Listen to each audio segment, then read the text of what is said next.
નમસ્કાર મિત્રો, રોજાના ગુજરાત સમાચાર યુટ્યુબ ચેનલમાં આપનું હાર્દિક સ્વાગત છે। જોઈએ આજના તાજા સમાચાર વિગતવાર। ગુજરાત માધ્યમિક અને ઉચ્ચતર માધ્યમિક શિક્ષણ બોર્ડ ધોરણ 10ની આવનારી પરીક્ષાઓને ધ્યાનમાં રાખીને મહત્વની સૂચના જાહેર કરી છે। બોર્ડ દ્વારા શાળાઓને વિદ્યાર્થીઓના આંતરિક મૂલ્યાંકન અને શાળા કક્ષાના વિષયોના ગુણ ઓનલાઈન અપલોડ કરવા આદેશ આપવામાં આવ્યો છે, જેમાં 5 ફેબ્રુઆરીથી 21 ફેબ્રુઆરી સુધીની સમયમર્યાદામાં નક્કી કરવામાં આવી છે। ડોલર ઇન્ડેક્સમાં ઘટાડો અને મધ્ય પૂર્વના તણાવની અસરથી સોના અને ચાંદીના ભાવમાં ભારે ઉછાળો જોવા મળી રહ્યો છે।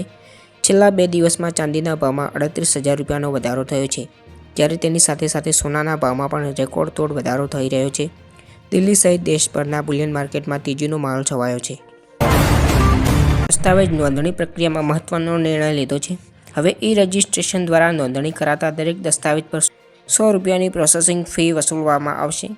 આ નિર્ણયથી તમામ સબ રજિસ્ટ્રાર કચેરીઓ અને ઓનલાઈન નોંધણીમાં સરળતા રહેશે। અને ડાયરેક્ટર એવા એસ રાજામૌલીની આવનારી ફિલ્મ વારાણસીને લઈને મહત્વની માહિતી સામે આવી છે।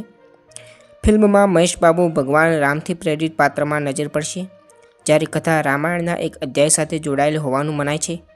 આ ખુલાસાથી ફિલ્મને લઈને ચાહકોમાં ભારે ઉત્સાહ જોવા મળી રહ્યો છે। રાજકોટ શહેરના રણછોડનગર વિસ્તારમાં એક મોટી ચોરીની ઘટના સામે આવી છે। રણછોડનગર શેરી નંબર 1માં રહેતા વેપારી અતુલભાઈ પટેલના ઘરમાંથી રાત્રિ દરમિયાન અંદાજે 140 કિલો ચાંદીના દાગીના ચોરી લેવાયા છે। ઘટનાની જાણ થતાં પોલીસ અને ક્રાઇમ બ્રાન્ચની ટીમે તપાસ શરૂ કરી છે। રાજ્યના મુખ્યમંત્રી ભૂપેન્દ્ર પટેલની અધ્યક્ષતામાં યોજાયેલી કેબિનેટ બેઠકમાં આગામી વિધાનસભાના બજેટ સત્રની તૈયારીઓની સમીક્ષા કરવામાં આવી છે। બેઠકમાં કૃષિ ક્ષેત્ર અને ખેડૂતોના હિતને વિશેષ પ્રાથમિકતા અપાઈ છે। સાથે જ આ વર્ષે ભવનાથના મેળાને મોટા સ્વરૂપે આયોજન કરવાની ચર્ચા કરવામાં આવી છે। અમદાવાદ મ્યુનિસિપલ કોર્પોરેશને વર્ષ 2026-27 માટે 17,018 કરોડ રૂપિયાનું ડ્રાફ્ટ બજેટ રજૂ કર્યું છે। ગત વર્ષની સરખામણીએ બજેટમાં 21% વધારો કરવામાં આવ્યો છે, જેમાં શહેરના ઇન્ફ્રાસ્ટ્રક્ચર, ટ્રાફિક વ્યવસ્થા, આરોગ્ય અને રમતગમત ક્ષેત્ર પર ખાસ ભાર મૂક્યો છે। આ બજેટથી અમદાવાદના વિકાસને નવી દિશા મળશે।